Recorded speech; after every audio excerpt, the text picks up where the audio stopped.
Welcome back into a new BuffStampede Radio. Adam Munsterteiger, the publisher of BuffStampede.com, joined again by Sean Niehoff. Again, we recently recapped a very memorable season for Colorado, shared our favorite moments. Today, we're going to go a little bit more towards the future and try to tackle some of these early topics that are going to kind of define where this program heads this coming season. Sean, it's too early to properly set expectations for this team, right?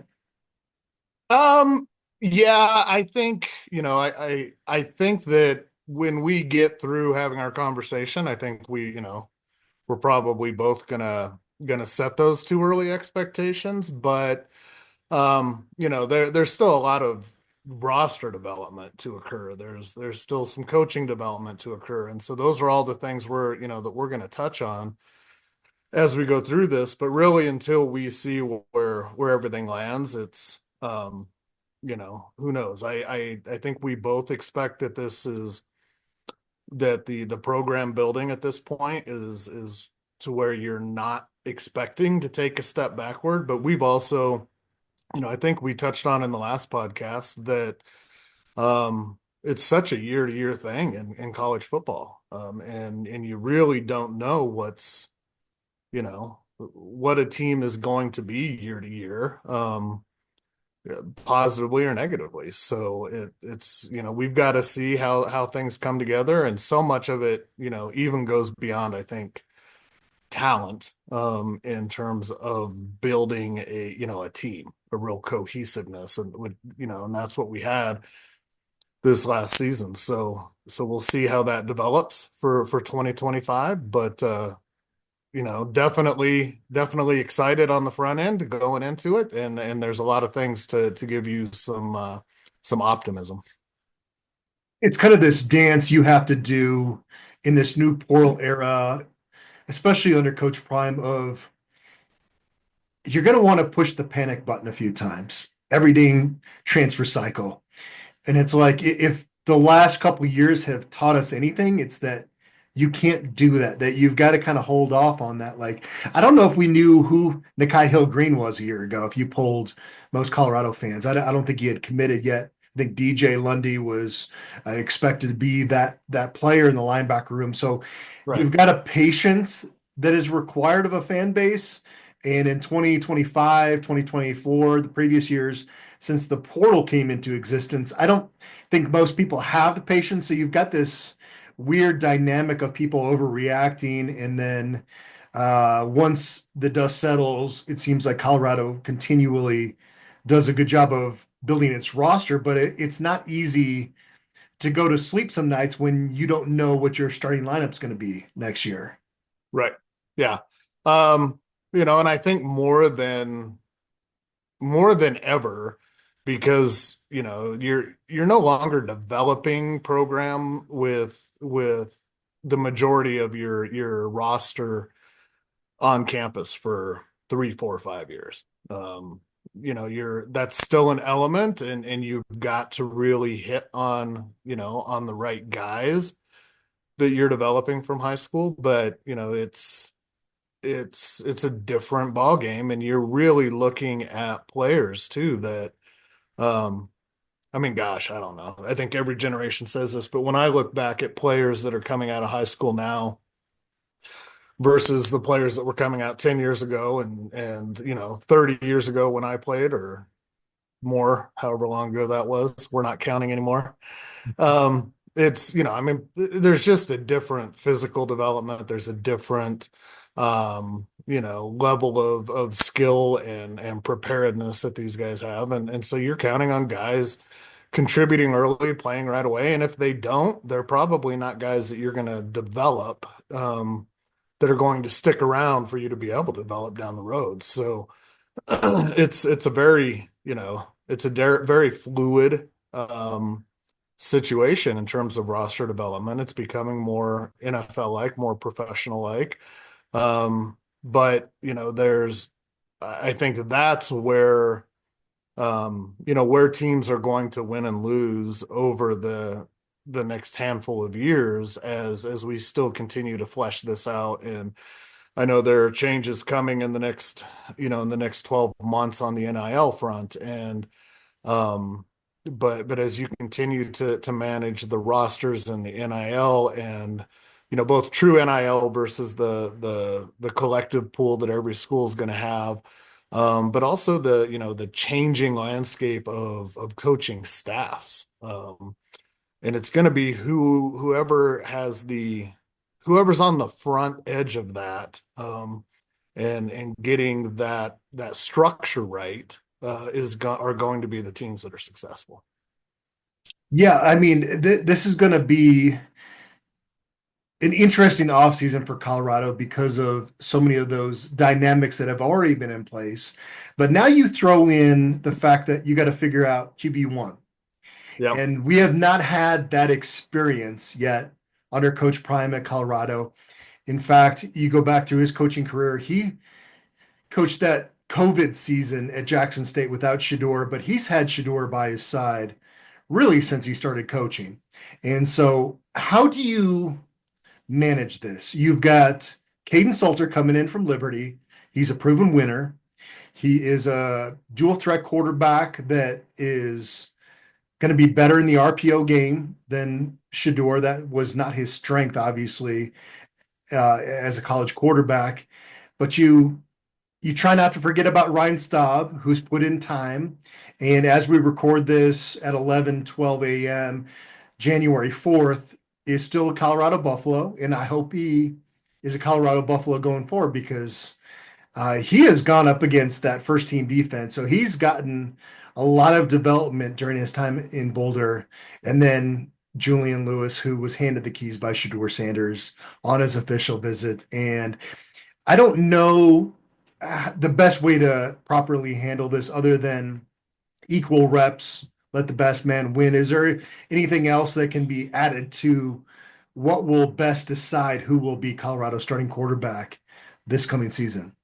I think that's tough. And part of what makes it tough is that Caden Salter and Julian Lewis are two they're two very different quarterbacks, and they're not going to operate in the same system. I mean, you can put them in Sure. the same general framework, but they're not going to operate with the same play calls and be doing the same things. So, I really personally, I just have this feeling, and maybe it's just what I want. It's not what the staff is doing, but it feels to me like there's a bit of an acknowledgement that not only do you need a quarterback battle, but that Juju Lewis may not be physically ready for a full collegiate season. That he's 17 years old, and that he's still got some body development to do. And there was really nothing left for him to prove at the high school level. I think that was part of his reclassification into this year. But ideally, he's a guy that should still be lining up on the field with high school players and asking a girl to prom and doing all that same sort of stuff. So it feels to me like, even in the program, that they've kind of decided they want somebody who can come in and take the reins without missing a beat. And if Julian Lewis outperforms Caden Salter through spring ball and fall camp, I don't think they have any qualms, putting everything on the arm of a true freshman, even if he's 17, just turning 18. But I think that they would love to be able to, they're looking to be able to continue moving this ship forward. And so Caden Salter is a guy that ideally could do that, can come in and step in and potentially allow you some time to groom Juju, and get him into a position where next season, 2026, he's ready to step in and be the guy, and he's gotten live reps. I would like to see if I were making these decisions today, I would like to see uh Caden Salter running Colorado's offense going into, for 2025, and having Juju kind of fill a little bit of an Arch Manning role. I think Sark's done a really good job with Arch in terms of early in both seasons, having um having series that were dedicated to Arch, in those first few games, and getting him a series or two, in real game action, not late in the game, but real game action, and letting him come in and do some things that he's good at, and start getting a feel for the speed and the size of college football, and start to develop them that way. I think that, you know, I think that Juju's a guy that you don't even necessarily have to worry about. If he's not the starter, you don't have to worry about a 4 game limit for him and burning his red shirt, because if he is the player that we think he is, and that the staff thinks he is, he's probably not a 4 year quarterback anyway, right? A 4 year starter at quarterback. Um, so I don't even think you have to be, real careful with saying, oh, if we use him too much in those early games and give him, game reps, what happens if we need him later, or we've got to put a cap on him. But so that's kind of the way I see it playing out. And I do think, I think Salter is a little bit, I don't think people are excited enough about him. And I think part of that comes to them looking just purely at the stats and looking at the drop off between his 2023 and 2024 season. Um, and there was a significant drop off, but there's also, some stories behind that. There were some, Liberty wasn't the same team in 2024. They lost a lot of players, especially on the offensive line going into 24. So there were some of those challenges, but they also played one fewer game. Their game against Appalachian State was when we had all that horrible flooding, back east. That game was canceled and not rescheduled. So they only played an 11 game season. I think that he had 200 fewer total snaps in 24 than he did in 23. From a rushing standpoint, he actually averaged more yards per carry, and if you give him, the equal number of snaps, he's well over 1,000 yards rushing again. His completion percentage fell off, and I think he was.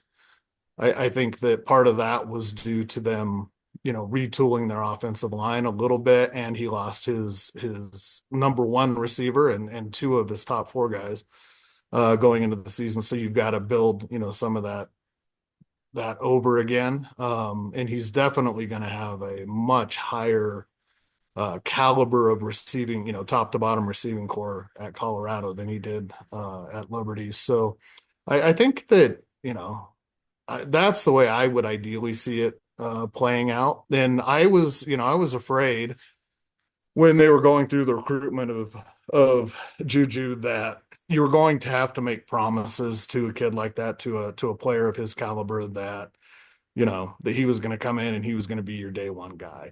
And that was a concern for me, especially with a guy who reclassifies to come out a year earlier. But it seems like they have been able to not make promises to him. And to tell him it's going to be a competition, they're going to bring in guys, and the best guy will earn it. So, and I get a sense that just the limited interviews and the limited amount that I've seen, Juju, his persona, he seems like he's a pretty mature kid. He's not real, I don't know, boisterous or flamboyant, but he seems like he has a really good head on his shoulders too, and that he was looking for the best situation for him. And if that best situation, involves taking some time to develop physically, and get used to the speed, that he's willing to do that because he's looking at the bigger picture. He's not looking for immediacy. So I don't know. That's very long-winded, but that's kind of where I see things as we way too early head into 2025. Yeah, it's a challenging thing because as a 45-year-old, I look at Julian Lewis graduating high school a year and a half early and go, there's no way he's ready for this. But then I don't, we have three teenagers and I see how much they are more mature and exposed to things than we were at that same age. And so, yeah, there's a physicality aspect of that is questionable as he develops at this level. I think if you put a gun to my head and said, who is the quarterback you think is going to start in 2025, it would be Caden Salter. But I think my hope, Sean, is that this is a competition that genuinely resolves itself without a lot of drama, right? Like you want it to be pretty clear. Now, the big question in my head is, what if this is really close? Where does that tie go to youth in that situation?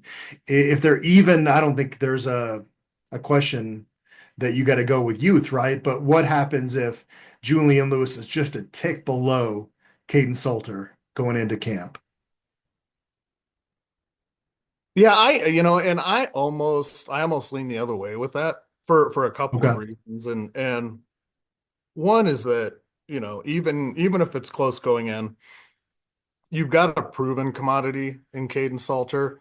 But I also think you've got a player who allows you to, through his play and through the style of game that you're going to call, inside the same offense, like I talked about, you're gonna call a very different offense Mhm. for Caden Salter than you are going to for Juju.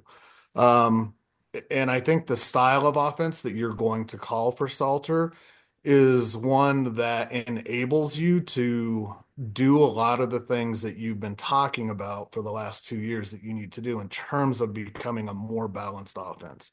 And it's not just with him running the ball, but it's also with the threat of him running it. I think we're going to continue to see he's a very highly developed RPO quarterback. And in that RPO game, he makes quick decisions. He gets the ball out quick and he's accurate. I think he's also an underrated deep ball thrower.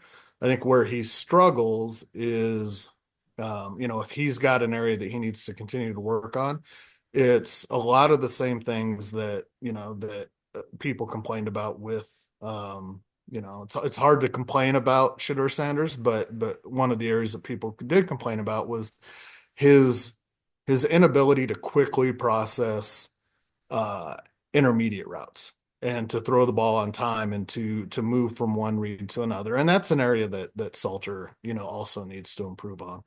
But but I think, Shedeur, they were not going to run Shedeur Sanders, and I don't think he really wanted to run most of the time in the real read option type game.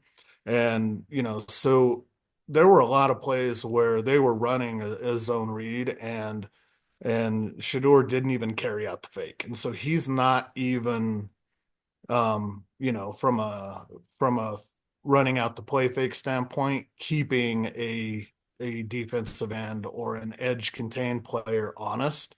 So they're able to collapse on the running back right away. And you see, a lot of short yardage and goal line things where, he was opting to give the running back a push in the backside versus carrying out, his edge fake and keeping a defender out of the box. So, I think with Salter, you've got a guy who's a true threat who's going to actually do that because he's going to keep the ball as likely as he's going to hand it off. And I think that's going to open up the rest of the running game, and really allow Colorado to do some of the things that they've been challenged doing over the last 2 seasons.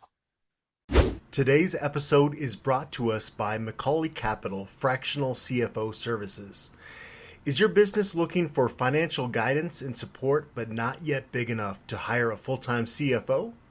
Well, we have a solution for you. Hiring a fractional CFO who can work with your business on a part-time basis. You get the benefit of having a seasoned financial expert on your team without the commitment or expense of a full-time hire. And here's the best part. It's likely that a partnership with Macaulay Capital will be a win-win situation, meaning that your business will make more money from the guidance of a fractional CFO than the total cost of partnering with us. For more information or to set up a meeting, please visit MacaulayCapital.com. That's MCCAULEY Capital.com. Thanks to Macaulay Capital for continuing to sponsor Buff Stampede Radio. Sean, our other sponsor, the Hungry Toad, is a place we got to get you to. It's just, what is that, north of Pearl Street in Boulder. And William and I went there during Colorado's second bye week, and I got to tell you, it's the best French onion soup I've ever had. You've never been there, correct? I have never been. I think I was traveling when you guys went up during the bye week, so I wasn't able to go up and enjoy that with you guys. But yeah, definitely looking forward to having a meal at the Toad. Hanson Rada is the man. He's going to hook us up when we get up there, Sean. The Hungry Toad, bringing a taste of England to Boulder since 1991. They serve up hearty homemade fare from a scratch kitchen paired with a brilliant selection of British beers. They are the perfect spot for friends and family to gather, relax, and enjoy the warm, welcoming atmosphere. If you're mad for football, so are they. Whether it's the American gridiron or European footy, the Hungry Toad supports proudly CU football and CU women's soccer, Boulder's local pub that's not on Pearl Street. And whoever is that starting quarterback in Boulder in 2025 will have an offensive line that's being coached by a new coach. Phil Lodeholt moves on to Mississippi State, Vincent Dancy as well. I wish both those guys well. They treated the media fantastically during their time in Boulder. And it's funny, I did a Q&A with our Mississippi State writer, and I mentioned that, they're not irreplaceable guys in Colorado's program, and some of them took offense to that, and that was not the intent. It just is, they were good coaches. There are other good coaches out there. We've seen good coaches get replaced in Boulder, and in fact, in most cases, as we mentioned on our last show, a lot of times they upgrade there. So with that said, Sean, what do you want to see in the next offensive line coach that takes over in Boulder? You know what and I'm not really sure how to articulate this. I've tried to do it a little bit in some posts on the board. But I think I really, really feel like the college football coaching landscape, the staff landscape, is changing as rapidly as is the player, NIL portal landscape.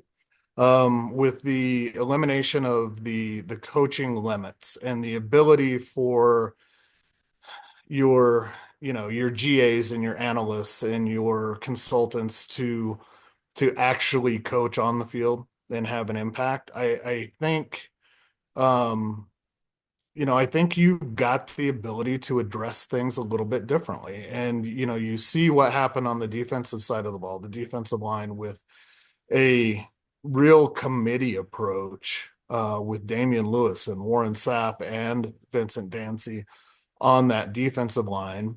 And they're all three of them are bringing something a little different. There's technical, there's technical knowledge. There is player, relatability and the ability to teach that each of them does differently. You've got a guy like Dancy who has been a head coach before and can kind of wrap his arms potentially around, that whole coaching group, and maybe have a little more of a, that head coach father figure role with that group. And so you've got to replace that on the defensive line, but I'd like to see them do something in that vein on the offensive side of the ball with the offensive line.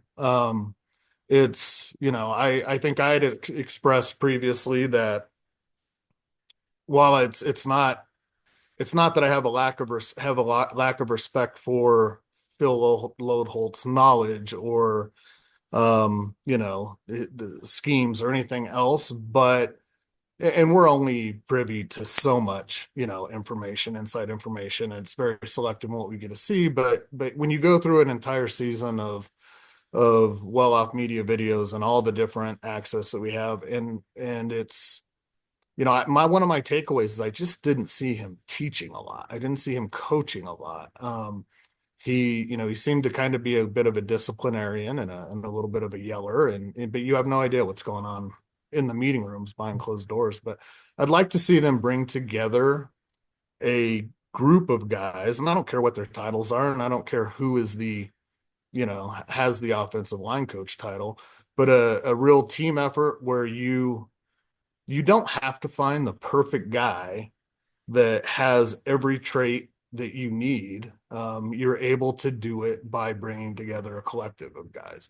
And I think that's where things are going. And you've got, it also touches on the whole recruiting aspect. I know I've seen some people say they want a really good, you know, they want their offensive line coach. They want it to be a poly guy so he can go recruit poly players. They want it to be, somebody who can recruit well and does all that stuff. And yeah, I think you still need that, but I think recruiting, I think you ask your coaches today in 2024, 2025 to do a lot less recruiting than you asked them to do in 2020, right?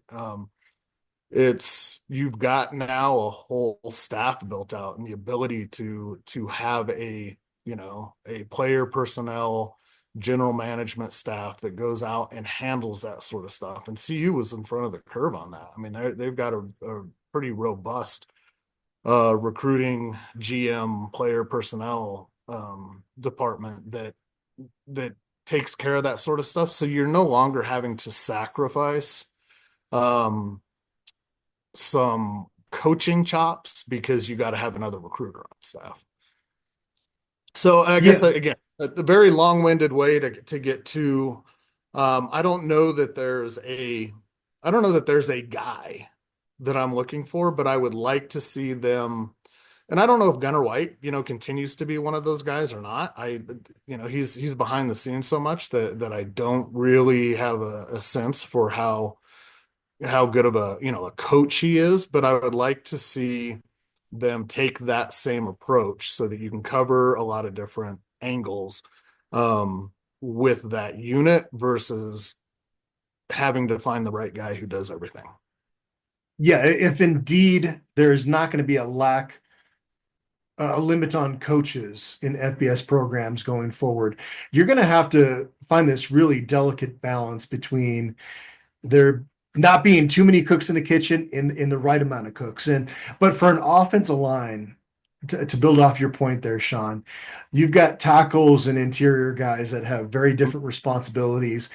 Now you're gonna need those coaches to be on the same page, and that's one of the beautiful things we saw with this Colorado staff in 2024 was Warren Sapp, Damian Lewis, and Vincent Dancy all being on the same page and their group having this cohesiveness. I think that would be the blueprint of what you want to create on the offensive line is maybe having a couple coaches there, one that has a specialty on the edge and one interior. We do expect Warren Sapp to be the next edge coach at CU. I'm not sure if there will be an announcement on that, and that made for a natural transition. I don't think you could have expected Warren Sapp to be basically a graduate assistant or analyst forever, right? I mean, you kind of had to give him that, and he put in the work. I think there were some questions about like, is this Hall of Famer going to want to show up to work every day? And the first thing we heard is that he's getting text messages from players wanting to watch film at 5:30 in the morning, and he can't wait to get to the office. And so it worked out as well as you could have hoped for with Warren Sapp, and now you've got to give him a little bit more responsibility. I don't know if they add another coach to that mix again because of this new era of not being limited to a certain number of coaches, but that this was well deserved, I think, for him. Yeah, and I agree, but at the same time, I look at it and I don't know that Warren Sapp was a grad assistant, last year. But at some point, those titles carry with them certain, certain monetary remuneration figures too. And how important is that to, to coaches, and to a guy like Sapp, maybe not, so much, but yeah, so for him to be elevated and at least recognized with that title is great. I still go back to, is he going to be doing anything different as the edge coach than he was this year as a grad assistant? I doubt it. I think he's probably doing a lot of the same stuff. It doesn't seem to me like there's a big, as they went through the season, like there was a big demarcation, and this is your role and this is what you do, and you don't overstep those bounds, or you have to do a lot of this other menial stuff. I think it was very much the group worked together and the group did what they did. But at the same time, you're also looking at challenges if you're looking at building out, with more coaches, that you obviously certainly only have a certain assistant coaching staff, compensation pool that you've got to figure out how to manage. So there, that's where it becomes limiting. But I do think, what I would like to see them, no matter who they bring in, what they call him, and maybe they feel like they don't need to bring somebody in, but I think it's critical to identify what a guy like Vincent Dancy was bringing to that room, and what you lose and how do you replace that, because that was what we saw, was that those three personalities, those three minds, those three men working together is what had the big effect on that unit as a whole, the edge guys and the interior guys. And I look to some of the, I think there are some key losses with some of the top end guys this year, but I was almost more impressed with the way a lot of the players developed as the year went on. And even a guy like, Anquin Barnes, who I felt early in the season was maybe getting more reps than he, maybe deserved based upon the way that I'd seen some other interior guys play. But when you look at him from, game 1-2 to game 12, very different player, like he improved and he absorbed, and he's now starting off from a different, a different beginning point in 2025 than he was this year. So, there's still a player development aspect to the whole thing. But yeah, so I think Sapp, deserves all of his flowers. And if that, and if that's changing his title and making him a coach, then that's great. And if that's something that he wants and that makes him happy, but again, I don't know.